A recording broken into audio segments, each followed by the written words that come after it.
45, allez, on commence. Ça y est, les gens ils commencent à se connecter.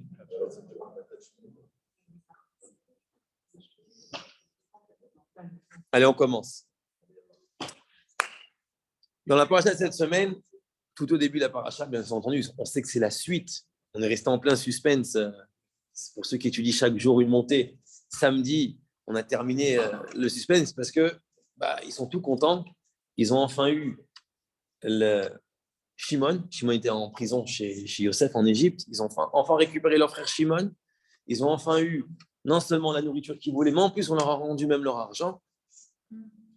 Et Binyamin, il repart avec eux. Donc tout le stress est apaisé, tout le monde, le suspense est redescendu, la tension est redescendue. Enfin, Yaakov qui ne voulait pas laisser Binyamin parce qu'il doutait il doutait malheureusement de ses enfants.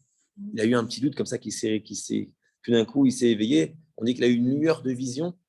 Donc il a eu une lueur de vision que peut-être que Yosef n'est pas mort, peut-être que ses enfants qui l'ont vendu, qui l'ont trahi, ils se sont dit, ils m'ont fait parier avec Shimon, et vont faire parier avec Binyamin, Alay Kulana, Alay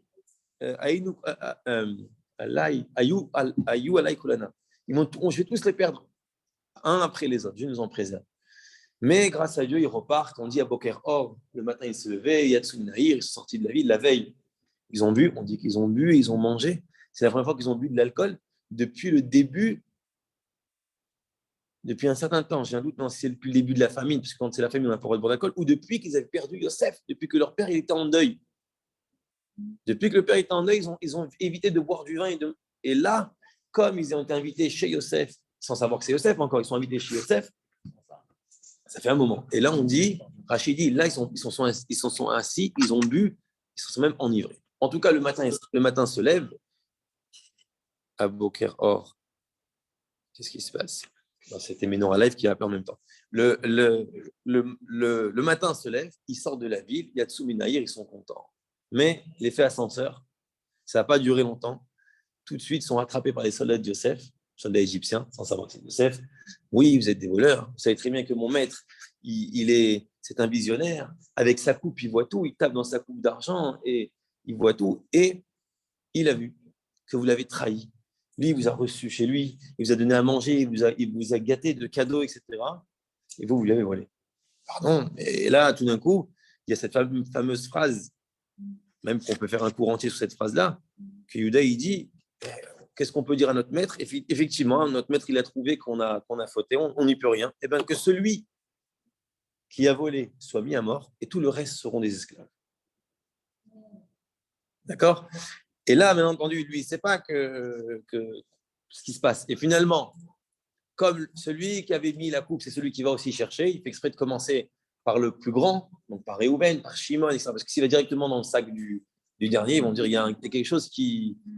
Alors, ils savaient très bien que les frères étaient intelligents. La preuve, c'est que quand ils sont revenus la deuxième fois en Égypte, ils sont revenus avec l'argent. Ils ont dit on ne sait pas trop, on n'a pas trop compris, on a retrouvé l'argent dans nos sacs. Donc, au cas où que c'est une erreur, on l'a ramené, on a même ramené de l'argent en double. Bon, bref, etc. Et là, il leur dit non, moi je ne suis pas aussi méchant que toi, Yehuda. Moi, je vais pas, bien que vous méritez tous d'être des esclaves, mais moi, non, je prendrai que Binyamin et vous êtes libres. Sauf qu'on ne laisse pas Binyamin tout seul en Égypte. Qu'est-ce qu'il a dit Yehuda à son père? Il a dit si je ne te ramène pas Binyamin, tu mets deux. Ça aussi, c'est aussi une grande question. Comment tu peux dire que tu les mes deux enfants? Et Yaakov, il dit Bechor choté. Il dit c'est un premier-né. Idiot, si on peut dire, stupide, on va dire, pour être plus propre, parce que on parle ici de tzadikim. C'est un premier-né stupide. Comment il veut que je tue ses deux enfants? C'est aussi mes enfants. J'ai entendu une explication ce Shabbat magnifique. On ne va pas rentrer dedans, c'est un peu long. Mais en tout cas, c'est tout un cours pourquoi il dit ça à son père Yaakov. Et là, la parashat de Vaïgash, elle commence son histoire en racontant que Yehuda, il monte au créneau. Yehuda, il s'est porté garant. Et Yehuda, là, il peut plus. Il craque. Et Yehuda, il commence déjà dans la préface à dire au prétendu vice-roi d'Égypte, comme ça qu'il le conçoit, comme ça qu'il le voit, en tout cas depuis le début, il dit que mon maître ne s'énerve pas, que mon maître ne s'agace pas des mots que je vais dire, d'accord? Mais tu es comme Paro, tu n'as pas de parole, tu ne fais pas ce que tu dis, tu promets des choses que tu n'accomplis pas, et il commence à rentrer fort. Tu nous as posé des questions, on a répondu, alors qu'on n'aurait été pas obligé de rentrer dans les détails. Tu as commencé à demander après notre père, est-ce qu'il est vivant? On t'a répondu que oui. Est-ce qu'on a encore des frères? On t'a répondu oui. On t'a répondu que un, il est mort. Et là, il est sorti dans les bouches de Yehuda qu'il est mort. Ça aussi, c'est un cours à part entier. Il n'est pas mort. Il sait très bien, Yehuda. Rachid dit à cause de la peur et à cause du stress du moment, il a préféré pas rentrer dans les détails. Parce que si je vais lui dire qu'il n'est pas là, il va nous dire amène-le-nous encore. On ne sait pas trop. Donc il dit un, il est mort et un, il est resté. On t'a dit que notre père, il est très attaché à Binyamin. Et qu'on t'a bien vu qu'on a mis du temps pour revenir. Parce que toi, tu nous as dit que tu accepterais aucunement de nous revoir tant qu'on n'a pas ramené Binyamin. On a fait des mains et des pieds pour ramener Binyamin. On t'a ramené Binyamin. Et voilà que tu nous prends Binyamin. Ça, c'est pas possible. Si on repart chez mon père sans Binyamin, c'est la catastrophe. Il risque de mourir. Il ne va pas surmonter cette épreuve. Une énième épreuve, c'est pas possible. Dans la partie de la semaine dernière, on a cité toutes les épreuves que Yaakov il a vécues. Bon. Et en plus de ça, il dit, si tu t'étonnes pourquoi c'est moi qui monte au créneau plus que mes autres frères, ne crois pas que mes autres frères ne vont pas monter au créneau. Tout le monde, on est au même niveau. Tout le monde, on est en train de défendre Binyamin. Seulement, moi, je me suis porté garant. Et là, il dit au roi, c'est moi qui me suis porté garant avec mes deux enfants, avec mon père. Et même Rachid nous dit, je me suis porté garant de perdre ma place dans le monde futur, mais carrément. Si je ne ramène pas Binyamin. Donc, c'est hors de question que moi, je retourne sans mon frère. Donc, je te demande que Binyamin reparte et prends-moi à sa place. D'accord? Et là, Yosef, il entend son père, la souffrance de son père, etc. Il voit que, et là, ça lui monte au maximum, les larmes commencent à sortir, sauf que Yosef, il ne peut pas encore se révéler à ses frères puisqu'il y a des étrangers.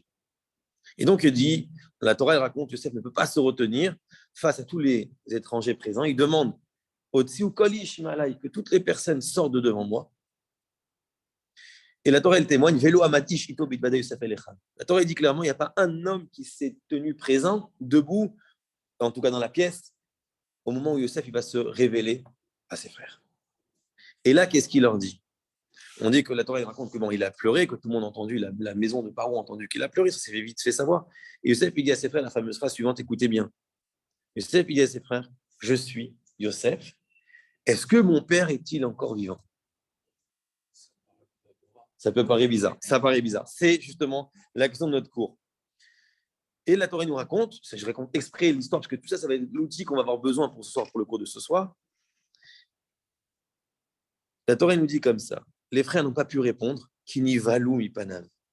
Ils ont eu un recul, ils ont eu peur, ils ont été stupéfaits. On n'est pas, ça fait 2-3 mois qu'on fait les va-et-vient.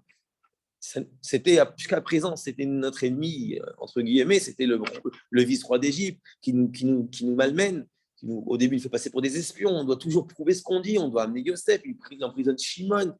On a passé un sacré moment, ces derniers moments, à la fois de famine et à la fois de stress avec notre père, etc., et nos frères et notre fratrie. Tout d'un coup, c'est Yosef. Ils n'arrivent même pas à répondre. Et Yosef, il voit cette réaction. Qu'est-ce qu'il dit, Yosef? Il leur dit à ses frères, rapprochez-vous. N'ayez pas peur. Et ils se rapprochent. Qu'est-ce qu'il leur dit? Il leur répète, je suis Yosef, votre frère. Vous m'avez vendu en Égypte. Maintenant, il leur dit, ne vous énervez pas entre vous, parce que vous pensez que vous m'avez vendu, mais en réalité, écoutez bien combien de fois il va dire la chose, il va dire 3 fois Yosef, en réalité, qu'il est Michia, en réalité, Dieu il m'a envoyé ici pour vous nourrir. Donc c'est une bonne chose en fait. Ne le prenez pas mal, même moi, je n'ai pas pris mal. Première fois, il leur dit ça. Pourquoi? Il prouve sa parole. Il dit parce que ça fait déjà 2 ans qu'il y a la famine, et la famine, elle va durer encore 5 ans. Et qu'est-ce qu'il dit? Et Dieu, il m'a envoyé encore une fois devant vous. Et Dieu, il a prévu. On dit que quand il est Magdim, Refoua la Maka, quand il prévoit toujours la guérison avant de frapper. Donc Dieu, il m'a envoyé en Égypte pour que je puisse vous nourrir. Et après, juste après, le verset 8, il dit Va'ata loatem. Et maintenant, loatem shelartem oti. C'est pas vous qui m'avez envoyé Ena ici en Égypte, qui a Elohim, c'est Dieu, encore une fois, 3e fois d'affilée. Ici, Méniléab les Paro, il m'a placé en tant que père de Pharaon, ça veut dire en réalité maître de toute sa maison et le maître de tout l'Égypte, afin que je puisse vous nourrir. Et qu'est-ce qu'il leur donne comme injonction, pardon? Maharou ve'alou el avi.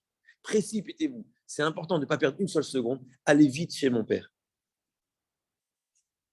Et vous lui direz comme ça, mon fils, il a dit, et là, il leur donne l'ordre, en gros, il faut vite, au plus vite possible, qu'ils viennent en Égypte, etc., qu'ils ne traînent pas, et vous, en chemin, ne discutez pas, rentrez pas dans les pourquoi, du comment, etc. Vite, amenez mon père en terre de Goshen, en terre d'Égypte, comme ça je peux vous nourrir, lui et mon père, etc., etc. Très bien. Seulement, comme il a dit à juste titre Yehuda, quand j'ai dit la phrase révélatrice, quand Yosef il se révèle, il y en a même qui, tout le monde, ils ont compris qu'il y avait un problème. On a vu que dans tout le dialogue et dans toute l'approche que Yehuda il a vis-à-vis de Yosef, c'est de dire, il a mis en avant quoi? La souffrance de Yaakov. Donc, c'est une évidence que Yaakov, il est vivante. Donc, pourquoi, quand Yosef, il se révèle, il dit, je suis Yosef, est-ce que mon père, il est vivant? On est d'accord qu'il y a un problème. Alors, quand on pose la question, ce n'est pas juste pour dire, bon, on a une question. En fait, c'est pour comprendre qu'est-ce que Yosef, il a voulu dire. Qu'est-ce que Yosef, il veut dire à ce moment-là à ses frères? Est-ce que mon père, il est vivant? Il a demandé. Il a demandé dans la paracha précédente à Shalom, est-ce que mon père, est-ce que à Shalom est avichem, est-ce que votre père il est en paix, etc. Il s'est renseigné tout ça. D'ailleurs, on peut même se poser la question, j'ouvre une petite parenthèse qu'on répondra à la fin du cours. Quand il a entendu la première fois que son père il est vivant, pourquoi il ne court pas en Israël? Vite, tu es vice-roi d'Égypte, tu fais ce que tu veux, tu prends une charrette, à la limite, tu leur donnes de la farine, ok, très bien, machin, et tu vas avant eux, tu prends tes chevaux, etc. Tu vas vite en Israël, tu vas voir ton père, en terre de Canaan. Ça, il ne l'a pas fait. On verra pourquoi. En tout cas, revenons à notre question initiale. Quelle est cette phrase? Quel est le sens de cette phrase quand Yosef il demande la question, est-ce que mon père est-il vivant? Alors qu'il avait déjà posé clairement à 2 reprises dans la paracha précédente, on lui a déjà dit oui, il sait déjà. Jacob, Yehuda, il vient de lui dire, c'est ce qui a provoqué justement sa révélation à ses frères. Qu'est-ce qui provoque chez Yosef à ce moment-là, l'instant T, de dire sortez tous les Égyptiens, sortez tout le monde, à part ces personnes-là, et qui se révèlent à eux? C'est la douleur de son père. Donc oui, son père, il est vivant. Oui, mais il y a aussi le fait qu'il forme bloc autour de Benjamin qui le touche aussi. Il forme avec Benjamin. Oui, mais ça n'enlève pas, ça n'enlève pas le fait qu'il sait que son père, il est vivant. Ah oui, Yaakov, il est vivant, c'est une certitude. Donc, quel est le sens de cette question? Deuxième question. Quand je vous ai raconté l'histoire, j'ai dit que je raconte l'histoire pas pour rien, c'est pour que c'est l'outil en réalité sur lequel on va travailler. Est-ce qu'on voit dans l'histoire que Yosef, il attend une réponse? Non. On dit, qu'est-ce qu'on a raconté? Les frères n'ont même pas pu répondre. Les frères, ils ont fait un espèce de sursaut vers l'arrière. Ils étaient ébahis, ils étaient émus, on peut dire tout. Troublés, perturbés. Parce que quand on vit une scène pareille, c'est surréaliste. Et on ne voit pas qu'il attend de réponse. Et qu'est-ce qu'il leur dit? Dans la phrase d'après, il leur dit Marou est la vie. Précipitez-vous chez mon père, allez le chercher, allez le ramener. Ça confirme bien qui sait qu'il est vivant. D'accord? Donc, non seulement Yosef, il n'attend pas de réponse, mais Yosef, il sait très bien qu'il est vivant. Donc, en réalité, si Yosef, il sait très bien qu'il est vivant, c'est qu'il a quelque chose derrière la tête quand il demande à ses frères Aod Avi Chai, est-ce que mon père, il est encore vivant? Et qu'est-ce qui se cache derrière cette question? Alors, on n'a pas la prétention d'avoir exactement la pensée de Yosef, mais on va se rapprocher de plus en plus. Le Abrabanel, c'est un commentateur du XIVe siècle, XVe siècle plus précisément. Il est né au Portugal en 1437. Alors, j'ai découvert, en fait, il s'appelle Don Yitzhak, de la famille Abrabanel. C'est un nom de famille, l'Abrabanel, mais pas n'importe laquelle. On dit que cette famille, elle descend de père en fils jusqu'à David Ameller. Et son nom le prouve, son nom de famille. En fait, quand on découpe le nom du Abrabanel, ça fait Av, Rav, Ben El. Ça veut dire père, maître, fils de Dieu. En fait, c'est une appellation qu'ils avaient, la famille royale, depuis la dynastie de cette famille-là, qui remonterait jusqu'à David Ameller. Ce n'est pas n'importe qui. En tout état de cause, l'Abrabanel, il dit la chose suivante. Il dit en fait, bien sûr que sa fille savait que son père il est vivant, il a demandé 2 fois, comme on a vu dans le dialogue et dans les parachutes précédents. Seulement, Yosef, il sait qu'il va y avoir un malaise. Il a prévu. D'ailleurs, on dit que gouverner, c'est prévoir. Et Yosef, c'était un bon gouverneur, c'était un bon président qu'on espère avoir de nos jours, que ça manque un peu. Mais Yosef, c'est un bon président, c'est un bon gouverneur. Il a prévu la scène. Et en plus du fait que c'est un bon gouverneur, c'est un tzaddik. Yosef a tzaddik. Donc Yosef, il ne veut pas que ce malaise s'installe, que ce mal-être chez ses frères, parce qu'il sait que c'est ses frères qu'il a en face. Comme on dit, lui, il les a reconnus, mais eux, ils ne les ont pas reconnus. Donc lui, il sait qu'il a affaire à ses frères et il a peur En tout cas, il veut éviter cette honte et ce malaise. Donc, qu'est-ce qu'il fait? Il prévoit. Il dit, dès que je vais dire que je suis leur frère, tout de suite derrière, je vais poser une question. Pourquoi? Pour essayer de détourner l'attention et de commencer une discussion. Pour pas justement qu'il y ait un malaise qui s'installe. Comme ça, il dit le Brabanel. Et en réalité, il demande, est-ce que mon père est vivant? Pour qu'on dise oui, ah d'accord, et la santé, etc., etc. On va rentrer dans les détails, ne vous inquiétez pas. Sur quoi on peut s'appuyer de dire que la réponse du Brabanel peut rentrer dans les mots de Rashi? Parce que même si c'est une solution, il faut que ça rentre dans les mots de Rashi. Parce que Rashi, on voit qu'il n'intervient pas aujourd'hui dans la paracha. Le plus étonnant, c'est que sur cette question-là, Rashi n'intervient pas. Rashi, c'est le commentateur numéro 1 de la Torah qui répond à toutes les questions qu'un enfant de 5 ans se pose. Et quand l'enfant de 5 ans, il entend la paracha de la semaine et que Yosef, il dit, je suis Yosef. Est-ce que mon père, il est vivant? Tout de suite, l'enfant, il pose la question à la maîtresse. Mais la semaine dernière, vous m'avez raconté 2 reprises, qu'il a demandé des nouvelles de son père. Donc, il sait très bien que son père, il est vivant. Donc, l'enfant, il va s'étonner. Et on va voir Rashi. Rashi n'intervient pas. Ça veut dire que si Rashi n'intervient pas, il y a 2 solutions. Soit, pour Rashi, ce n'est pas une question, ou soit il a déjà répondu ailleurs. Et en réalité, ce que propose le Abrabanel, c'est ce que Rashi a déjà proposé à 2 reprises dans la Torah auparavant.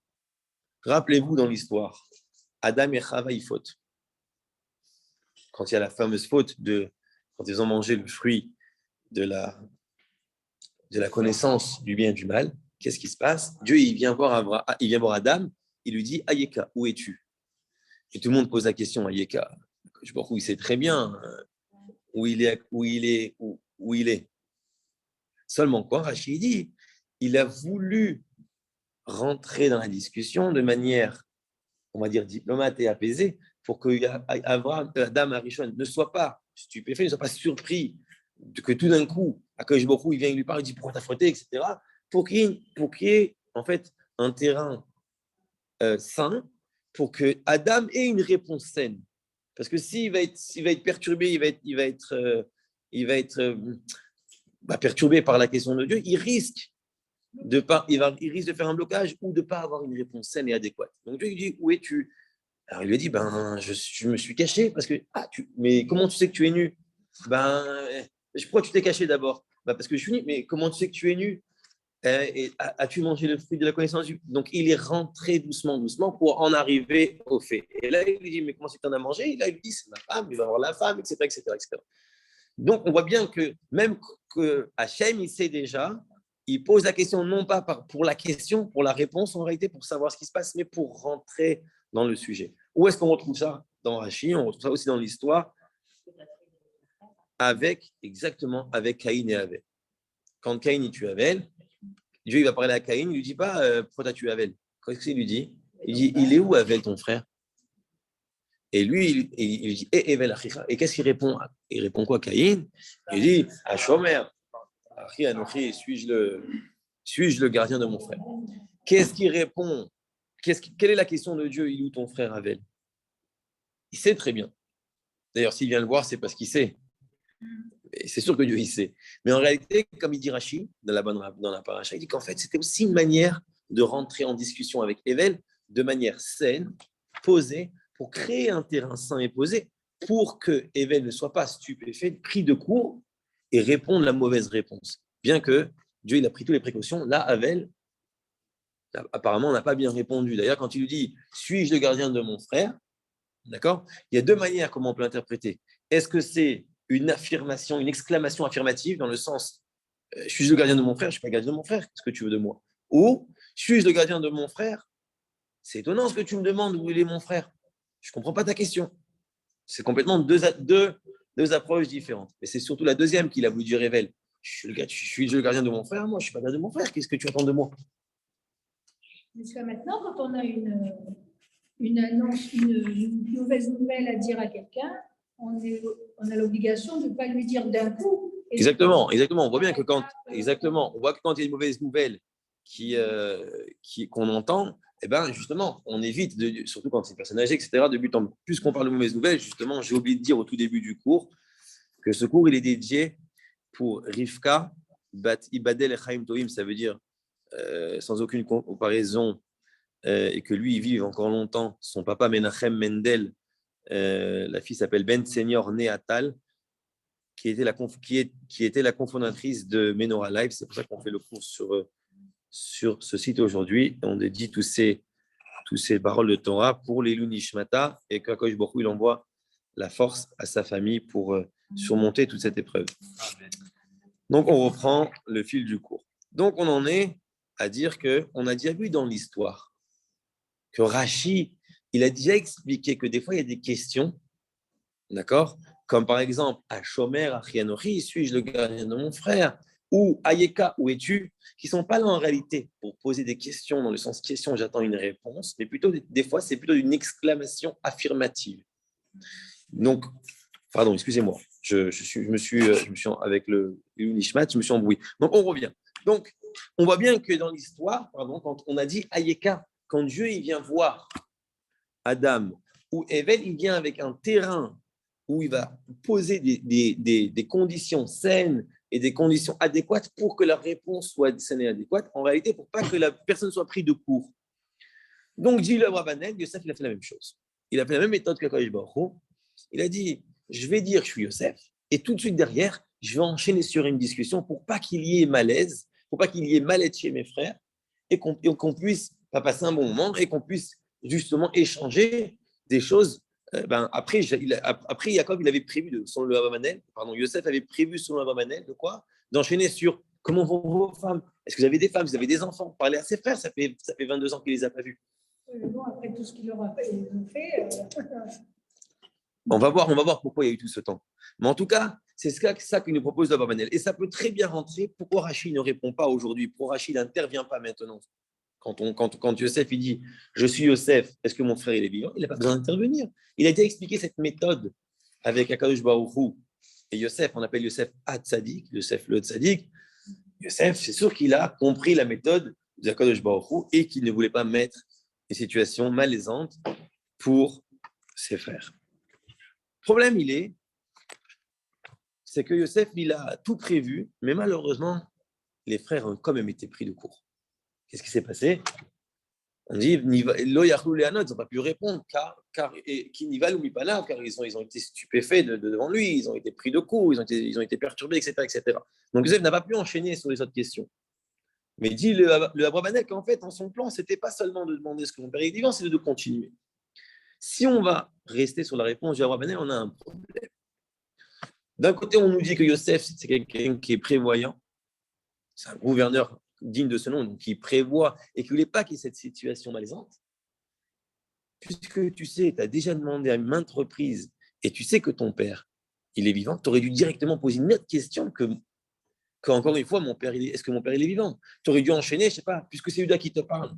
Tu aurais dû dire à Yehuda, comment va ta femme? Est-ce que tes enfants, tes petits-enfants, est-ce que tu es grand-père?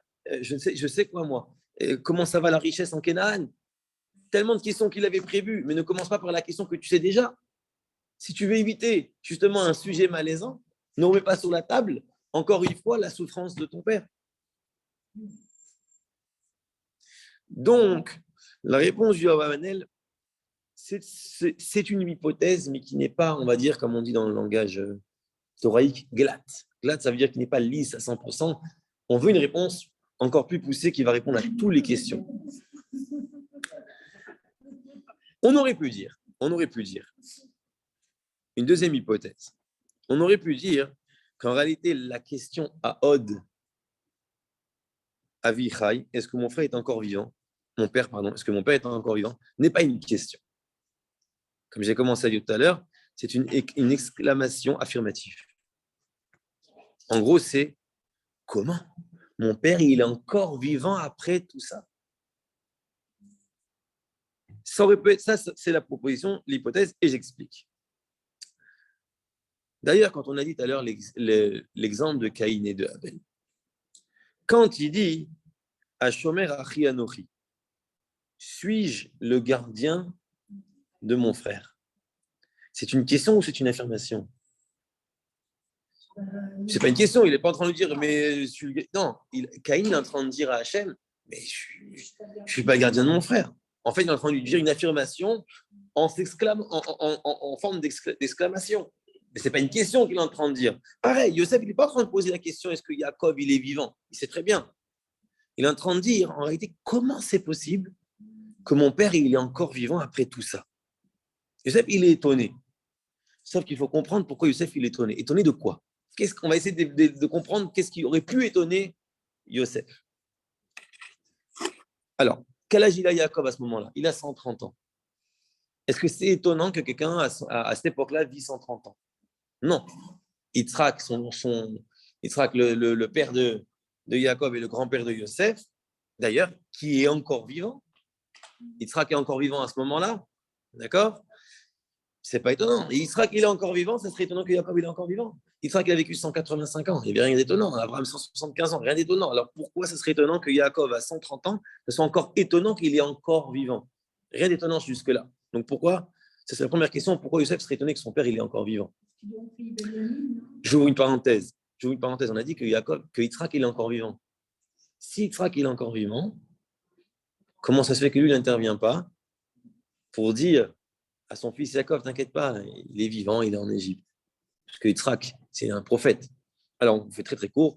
Yitzhak, certes, c'est un prophète. Il y a deux explications à ça. Soit, Akadosh Baruch Hu, il aurait enlevé la prophétie, comme il a enlevé la prophétie à Yaakov, pour que ni Yitzhak ni Yaakov sachent ce qui se passe. Soit la deuxième, qui est la plus probable, Yitzhak savait, mais comme les 10 frères, ils ont fait un bet din, comme un din Torah, ils ont dit, on fait un cherem.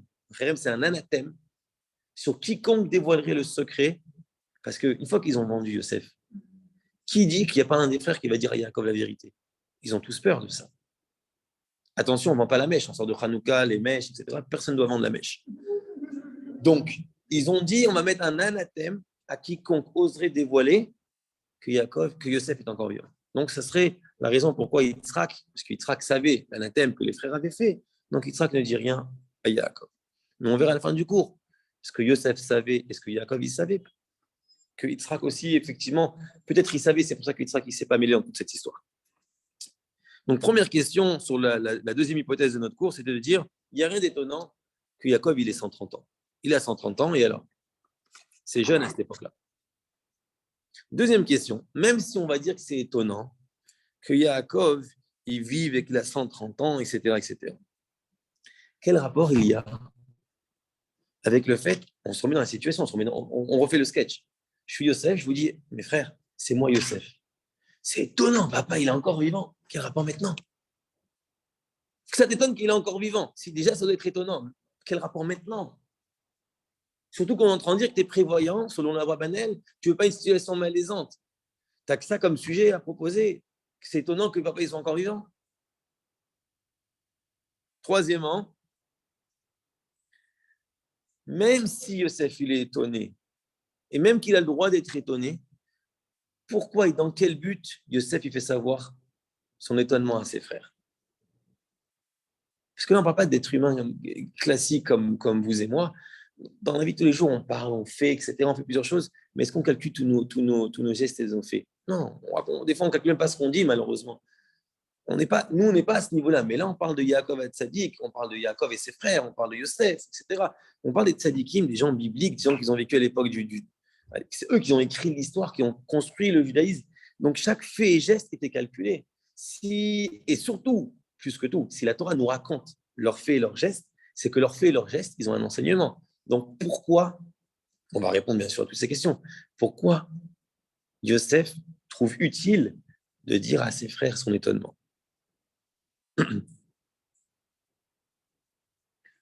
Donc, si je résume, en réalité, ici, on a uniquement deux questions. Quel est le sens de la question de Yosef? Est-ce que mon père est encore vivant? Et en gros, en quoi c'est étonnant qu'il est encore vivant? Et ça, la deuxième question qu'on a posée, c'est la base de toute notre réponse, la réponse du cours de ce soir. Rappelons un petit épisode de l'histoire. Quand les frères ils reviennent avec la tunique, la tunique chez Yaakov, ils disent voilà, Akerna, reconnais, je t'en supplie, si c'est bien, Aketonet bin Chaï, est-ce que c'est bien la tunique de ton fils? Et effectivement, il reconnaît. Yaakov, il se met à pleurer. Tarov Toraf Yosef. Yosef a été tué, malheureusement, dévoré, etc., etc. Et donc, il comprend la triste nouvelle. D'ailleurs, qu'est-ce qu'on voit tout à l'heure? On disait que quand on annonce la nouvelle, ils ne sont pas venus lui dire de but en blanc, hein, Yosef, il est mort. Non, ils lui ont amené la tunique, ils ont créé un terrain. Qu'est-ce qui se passe? Les enfants essayent de consoler Yaakov. Qu'est-ce que nous raconte la Torah? Il nous témoigne que Yaakov n'a pas accepté. Vayemahem Yaakov. Yaakov, il a refusé d'accepter toute condoléance. Il n'a pas accepté. Parce qu'il sentait qu'il était vivant. On va expliquer tout de suite. Et même, dit la Torah encore plus fort, il s'est endeuillé Yamim Rabim de nombreux jours. Que dit là-bas Rashi? Il y a deux Rashi très intéressants. Premier Rashi, il dit, que veut dire Yamim Rabim? De nombreux jours. Et Rashi dit 22 ans. Il dit, pendant 22 ans, Yaakov, il va être endeuillé sur Yosef. Et faites un calcul là-bas. Rashi, pourquoi 22 ans? Parce que pendant 22 ans, on apprend dans la Torah, quand on regarde l'histoire, depuis que Yaakov il a quitté son père Yitzhak, qu'il est parti chez Lavan, et avec le chemin du retour, qu'on avait fait tout le cours là, il y a 2-3 semaines avec les 18 mois à Soukot, etc. 22 ans au total, Yaakov, il ne va pas voir son père. Et pendant 22 ans, il va faire la mitzvah de Kibud Avim, d'honorer son père. Dieu, avec les tzadikim, il est un niveau, puisque les tzadikim ils sont un niveau au-dessus, donc il se comporte aussi un niveau au-dessus. Avec un tzadik, ça ne pardonne pas. À leur niveau, Dieu, quand il frappe, il frappe plus fort. Pendant 22 ans, tu n'as pas honoré ton père, et bien pendant 22 ans, tu ne verras pas ton fils. Et c'est pour ça que Yosef, pendant 22 ans, il sera vendu, etc., et que Yaakov ne va pas voir son fils pendant 22 ans. Ça, c'est le premier Rashi. Deuxième Rashi, Rashi explique pourquoi Yaakov n'a pas accepté les condoléances et qu'on l'apaise, etc. Il dit parce que pourquoi il a créé quelque chose de naturel, c'est qu'on oublie nos morts, mais on n'oublie pas nos vivants. Quelqu'un qui est décédé, ok, il est décédé, malheureusement, c'est triste, etc. Au début, c'est très douloureux, ça fait très mal, peu importe la circonstance dans laquelle elle meurt. Mais ensuite, avec le temps, Dieu il a créé ce qu'on appelle l'oubli. Le cerveau, il oublie. On pense pas, au début, on pense qu'à ça toute la journée. On rumine toute la journée, 7 jours, et après le mois, et les 11 mois, et l'année. Et après, Dieu, il a créé, Dieu merci, parce que sinon on deviendrait fou. On oublie nos morts. Mais Dieu il a créé un instinct, un caractère naturel qui fait qu'on n'oublie pas nos vivants. Au contraire, quelqu'un qui est vivant, on le languit. Quelqu'un qui sait que son fils, ou son cousin, ou son frère, il a des kilomètres qu'il n'a pas vu depuis 2 ans, 3 ans, est-ce qu'il oublie? Non, il n'oublie pas, il le languit. Et Yaakov, il avait ce sentiment de languissement. Il n'avait pas ce sentiment d'un deuil qu'on oublie après derrière le mort. On dit que quand il lui porte la tunique, il déchire ses vêtements. Il déchire ses vêtements. Il déchire ses vêtements, mais ça ne veut pas dire qu'il prend acte tout de suite. Il n'a pas encore ce sentiment. Quand est-ce qu'il vient ce sentiment d'oubli ou de languissement? Ce n'est pas immédiatement.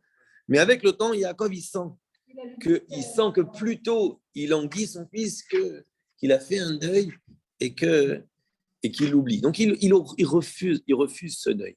Mais puisqu'il refuse ce deuil, qu'est-ce qui se passe pendant 22 ans? Il est 22 ans ces 22 ans de souffrance extrême. C'est énorme ces 22 ans de souffrance parce que vu qu'il n'a pas fait le deuil de son fils, il souffre pendant 22 ans. En fait, c'est comme si qu'il a fait, imaginez-vous déjà pendant les 7 jours, quelqu'un qui vient de perdre quelqu'un, c'est très triste, mais nous, pendant 22 ans consécutifs, à pleurer son fils, à faire le deuil de son fils, etc., etc., etc. Alors on a dit, ils n'ont pas bu de vin. Ils n'osaient même pas boire du vin devant leur père.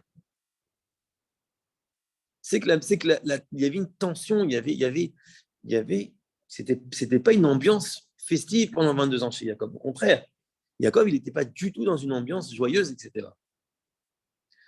Et Yosef sait tout ça. Yosef, il sait non seulement tout ça, mais il sait quelque chose de très profond, parce qu'il sait le lien qu'il a avec son père. Il sait très bien que c'est l'enfant, pas n'importe quel enfant que Yosef il a perdu. C'est son aimé. C'était un amour fusionnel entre les deux. Et qui dit amour fusionnel est le préféré de ses enfants, dit encore souffrance beaucoup plus grande. On ne fait pas de calcul, bien entendu, qu'on aime tous nos enfants pareil, Dieu nous en préserve. Mais quand la Torah témoigne que c'était le fils aimé de sa femme aimée, et il ne faut pas oublier que c'était tragédie sur tragédie. Cet enfant-là, il est né de Rachel. Rachel est au monde Binyamin, et Rachel, elle va décéder. Chagrin. Et derrière, il perd Yosef. C'était double chagrin. Donc, c'était un chagrin énorme que Yaakov n'arrivait pas à se défaire. Et Yosef, il est au courant de ça. Yosef, il sait que son père, ça fait 22 ans. Donc là, on ne parle pas de 22 ans comme si il avait 40 ans. On parle de 108 à 130 ans. Même s'il vivait plus longtemps à l'époque, d'ailleurs, on voit que Yaakov va vivre moins que Israël, va vivre moins que Abraham. Il est quand même dans un âge avancé avec une souffrance aussi pesante sur les épaules, d'où l'étonnement de Yosef. Avec tout ce que mon père il a enduré, ça a commencé depuis toujours. Avec Esav, il a dû quitter la maison de mes parents. D'ailleurs, Yaakov, il a eu une souffrance énorme, qu'on ne s'arrête pas trop dans les cours, qu'on devrait. Un jour, on fera cours dessus. C'est quand il revient de chez Lavan, il ne va pas voir directement ses parents. On a dit, il a mis 2 ans. Et pourtant, il est rentré en Israël, puisqu'il était à Shrem, il était à Sukkot, etc. Il met 2 ans, il met 2 ans pour revenir. Et quand il arrive chez lui, malheureusement, sa mère, elle est morte. Rivka était morte. La Torah, elle témoigne. Quand Dvorah Mineket Rivka, elle décède à Alon Bachout, là-bas, on dit qu'il y a eu, on appelle là-bas Alon Bachout, ça veut dire qu'ils ont beaucoup pleuré. Beaucoup pleuré de quoi? C'était la Mineket, ça a été vieille, c'était la nourrice de Rivka. En quoi il faut pleurer tellement? Ok, c'est quelqu'un, on pleure, mais en quoi tellement ils ont pleuré tout le peuple? En fait, on dit Yaakov, il a pleuré doublement parce qu'il a aussi appris au même moment le décès de sa mère. Donc, il n'a pas revu sa mère. Il a vécu que des traumatismes. Il a quitté la maison de ses parents. Son frère unique et son frère jumeau veulent le tuer. Il ne revoit plus sa mère. Il revoit son père enfin, au bout de 22 ans. Qu'est-ce qui se passe derrière? Il veut s'installer tranquillement à Shrem. Dina, l'épreuve de Dina avec Shrem. Derrière, Yosef. Et après, ça continue avec Shimon. Et après, on lui demande Binyamin. Yosef, il est au courant de tout ça. Et il dit, mon père, comment il a supporté toutes ces épreuves? Aod, Avi, Chai. Ça ne veut pas dire est-ce qu'il est encore vivant, c'est comment mon père, il a supporté toutes ces souffrances. Et pourquoi il pose cette question? Parce que derrière Yosef, il sait qu'il va dire à ses frères, précipitez-vous, il n'y a pas une seconde à perdre. Chaque seconde compte, il ne faut pas une seconde de plus que mon père est dans la souffrance. Parce qu'ici, il y a un danger de sakanat nefashot, il y a un danger de vie ou de mort. Mon père, il a 130 ans, son cœur, il peut lâcher à tout moment. Ça pèse sur les épaules. C'est dur comme souffrance qu'il a souffert, mon père, et je suis au courant de cette souffrance. Donc, il n'y a pas, et c'est pour ça qu'il leur parle de ça. C'est pour ça qu'il leur parle de l'étonnement qu'il a. C'est pour ça qu'il fait part à ses frères à ce moment-là. Pourquoi? Parce que Yosef, il sait que son père devait être privé de lui-même pendant 22 ans parce que son père n'avait pas fait Kibbout Avayim pendant 22 ans avec Yitzhak. Mais il sait aussi que les 22 ans sont terminés. Et puisque les 22 ans sont terminés et qu'il y a un danger de mort, puisque la souffrance elle est très très lourde à porter, il ne faut pas perdre une seule seconde. Vous allez vite en Canaan, vous prenez les charrettes que je vous ai données, vous mettez papa, la famille, tout le monde et vous revenez ici. Vous revenez au plus vite en Égypte, car moi, je vais vous nourrir. Et c'est moins important de ne pas aller vers son père. Ah, on y arrive, c'est tout de suite, j'allais le dire. Ah, bon. Maintenant, la question qui se pose, bien entendu, Kibbout Avayim, il doit honorer son père. C'est à qui d'aller? C'est à Yosef d'aller ou c'est à Yaakov de venir? Ça aurait été plutôt logique que Yosef ait dit, c'est moi Yosef, allez, on va tous en Canaan, on va chercher papa. Sauf que Yosef, il sait très bien qu'il a un Kibbout Avayim, mais Yosef aussi, il sait qu'il a une mission. Il a une shlichut, plus précisément, une mission. Comment a dit la Torah? Il a dit plusieurs fois, les Miria shelachani Elokim, vaishlacheni Elokim lifnechem, ve'ata lo atem shelachtem oti k'Elokim. Donc Yosef, il sait qu'il a une mission. Il n'est pas en Égypte parce que ses frères ils l'ont vendu. Ses frères, c'était un intermédiaire pour que Dieu arrive à ses fins. Et c'est pour ça qu'il va dire 3 fois d'affilée. Comme tout à l'heure, quand j'ai raconté l'histoire, j'ai mis en avant ces 3 fois-là que Yosef il répète à 3 reprises, c'est Dieu qui m'a emmené ici pour vous nourrir. Pourquoi Yosef il est en train de répéter 3 fois à 3 reprises? Parce qu'il crée un deuxième terrain. Tout à l'heure, il a créé un terrain pour pas qu'il y ait de situation malaisante, mais là, il crée un terrain pour qu'ils comprennent, les frères de Yosef, pourquoi c'est Yaakov qui doit venir et pas lui qui doit aller à l'encontre de Yaakov, et pourquoi il ne s'est pas rebellé depuis le début de l'histoire, surtout comme on a dit tout à l'heure. Pourquoi quand il entend que son frère est vivant, ok, son père est vivant, on arrête tout. Mais ok, c'est moi Yosef, on y va tout de suite. Pourquoi il attend? Amenez-moi Binyamin, etc. Tous les va-et-vient qu'on connaît de l'histoire de la paracha la semaine dernière. Bon, il y avait non seulement les 22 ans qui n'étaient pas encore terminés, mais aussi il avait sa mission. Je dois rester en Égypte, je suis vice-roi d'Égypte, et que comme ça que je pourrais vous ramener en Égypte et sauver vos vieux jours, parce qu'il y a encore 5 ans de famine arde. D'accord? Que tous les Égyptiens, déjà, la deuxième année, ils sont en train de pleurer, ils n'ont pas de quoi manger, qu'ils sont obligés de se circoncire, parce que ça leur demande de se circoncire pour manger, ils ne veulent pas, mais ils sont obligés. Donc là, s'ils se circoncisent malgré eux, c'est qu'il n'y a vraiment pas de quoi manger.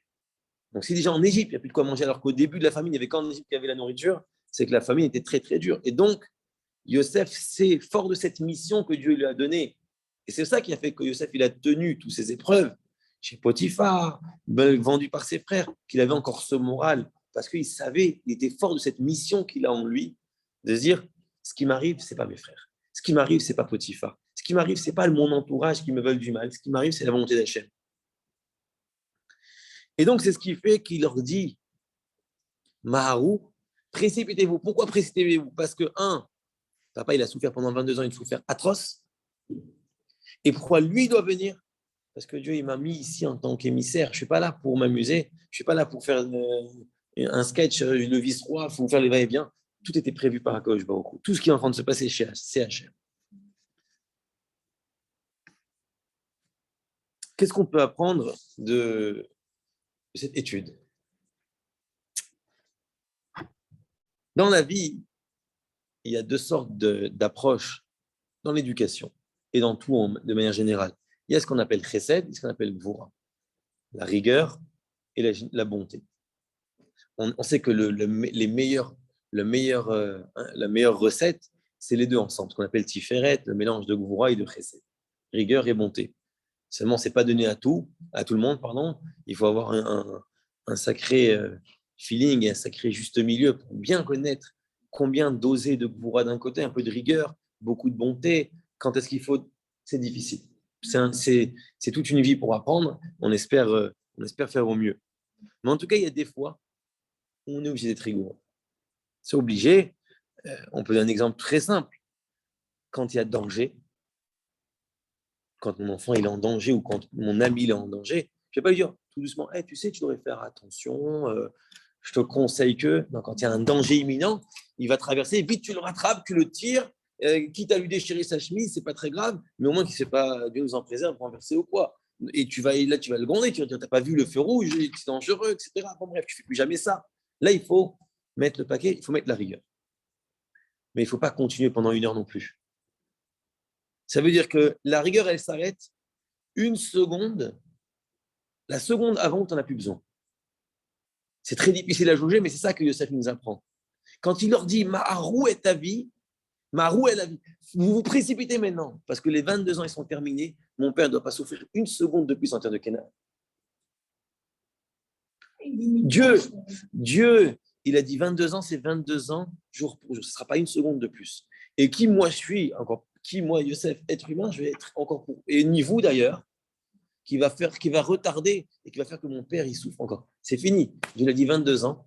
Dieu, il savait combien il fallait exactement de temps. Là, maintenant, nous, on est ses outils. On fait tout pour amener Yaakov. Yaakov, il a arrêté de souffrir à la seconde où Dieu l'a décidé qu'on arrête de le faire souffrir. Donc ça, c'est valable à plus forte raison pour nous que certes, on doit avoir des moments rigoureux, mais ce moment de rigueur ne doit pas durer une éternité. On ne doit pas s'étaler dedans. On ne doit pas s'étaler, etc., etc. Tu as fait ce qu'il fallait faire, tu as fait ton devoir. Derrière, tout de suite, tu as compris pourquoi je t'ai fait ça. Et donc, tout de suite, tu vas essayer d'apaiser, etc., pour montrer que ce n'était pas. Parce que sinon, l'enfant, il va rester avec quoi dans la tête? Ou l'ami va rester avec quoi dans la tête? Juste des cris. Le message, il va même pas passer. Donc, le message, il passe si je jauge bien ma rigueur. Ma dose de rigueur, il doit être dosée. Ce qu'il faut, pas plus. Ça, c'est le premier enseignement. Et deuxième enseignement, je peux me permettre, parce que là, je ne l'ai pas lu, tout ce que j'ai lu, et ce soir, jusqu'à présent, c'est une sikha du rabbi. Donc ça, c'est ce que le rabbi dit. Mais si je peux me permettre une petite pensée, une petite explication par moi-même, j'ai envie de dire comme ça. Si Akadosh Baruch Hu, il nous apprend à nous comment on doit se comporter, c'est une assurance pour nous que Dieu va se comporter aussi avec nous comme ça, dans le sens où Dieu ne nous laissera pas une seconde de plus dans l'exil. Parce que Dieu, il sait qu'on souffre en exil. L'exil, elle est dure. On sait, ça fait 2000 et quelques, on vient de fêter Hanouka, on a perdu le deuxième temple. Depuis le deuxième temple, c'est l'exil. Dieu, il n'est pas en train de s'amuser avec nous. Ça, c'est rassurant de se dire que tout ce qu'on est en train de vivre, parce qu'aussi, il y a un dicton qui dit, qu'on a dit souvent aussi ici dans les cours, Maaseh Avot Siman Lebanim. Quand on dit Maaseh Avot, les actions, les histoires qui se passent avec nos patriarches, c'est un signe pour nous. Ça veut dire que tout ce qui s'est passé avec nos patriarches, ça va se passer avec nous. Tout ce remue-ménage qu'il a vécu Jacob, ces souffrances qu'on est en train de les vivre. Mais aussi, on sait quoi? Qu'à la seconde où on aura fini, Dieu il aura fini l'instinct de rigueur, la dose de rigueur qu'il avait besoin, tout de suite derrière, il y aura la rédemption. C'est-à-dire qu'il n'y a pas une seconde de galoute que Kadosh Baruch Hu, il va nous faire en trop. Dieu nous en préserve. Et ça, c'est ce qui est rassurant pour nous, et c'est ce qui est rassurant pour chacun d'entre nous, peu importe à quel moment de sa vie il vit une épreuve, de se dire, l'épreuve que Dieu il m'a donnée, il m'a donnée pour un instant, ce n'est pas pour toute la vie. Je ne vais pas m'empêtrer dedans, je ne vais pas me faire anéantir dedans, parce que c'est fait, c'est jaugé, c'est bien jaugé parce que c'est jaugé par Dieu. Et quand c'est jaugé par Dieu, il n'y aura pas une fraction de seconde en trop dans la souffrance, et la seconde d'après sera forcément bonne, et ça forcément, comme il dit David Ameller dans Teilim, il n'y aura que du bien qui va me poursuivre toute ma vie. C'est ça qui est rassurant, c'est ça qui est bon à savoir aujourd'hui. De se dire que oui, c'est peut-être dur maintenant, on est peut-être en exil, mais on en a besoin.